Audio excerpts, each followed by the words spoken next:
ఎలాంటి చర్య తీసుకుంటే బాగుంటుంది? ఒక్కటి తీసుకుంటే అయ్యేది కాదండి, అదే చెప్తున్నాను. ఇది ఏదో జస్ట్ ఒక మ్యాజిక్ మంత్రం ఏదో ఉండదు, ఈ చర్య తీసుకుంటే అయిపోద్ది అనేది ఉండదు. మల్టీ ప్రాంగ్డ్ ప్లాన్ లాగా ఉండాలి. From producer side we have to take all the efforts to contain the film. Leak అవ్వకుండా మా దగ్గర నుంచి జాగ్రత్తలు తీసుకోవాలి.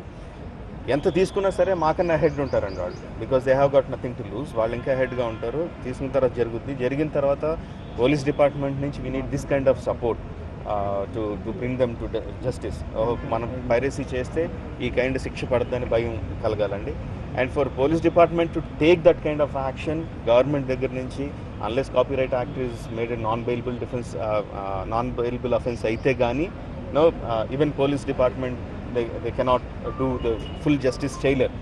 This is a different case. ఈసారి చేయగలుగుతున్నారు బికాజ్ ఇందులో బ్లాక్ మెయిలింగ్ ఇన్వాల్వ్ అయ్యింది, గ్రూప్ క్రైమ్ ఇన్వాల్వ్ అయ్యింది, ఇలాంటి వేరే కూడా ఇన్వాల్వ్ ఉన్నాయి కాబట్టి this time they are able to do it. ప్రతిసారి అది చేయలేకపోవచ్చు. సో అన్నేపుల నుంచి జరిగితే కానీ will not be able to do.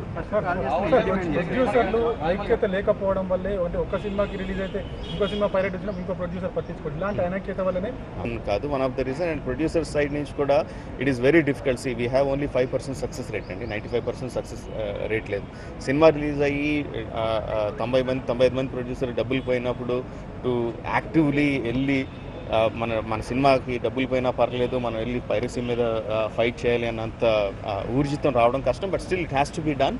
Producer side నుంచి కూడా అది కూడా చేయాలండి. అది చేస్తే అంటే ఇప్పుడు ఎలా ఉంటుందంటే అండి, బాహుబలి సినిమా పైరసీ అయింది. మేము యాక్షన్ తీసుకుంటే మాకు ఏం హెల్ప్ అవుతుంది, నెక్స్ట్ వచ్చి 2-3 సినిమాలకు హెల్ప్ అవుతుంది.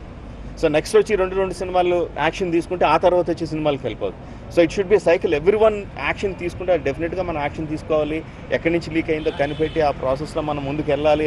చేస్తే కంటిన్యూస్గా ఒక 1 year or 6 months సర్కిల్ అయ్యేసరికి we will have some effective plan తీసుకురాగలుగుతాం. సో అది వల్లనే కాదు, but that is also one reason.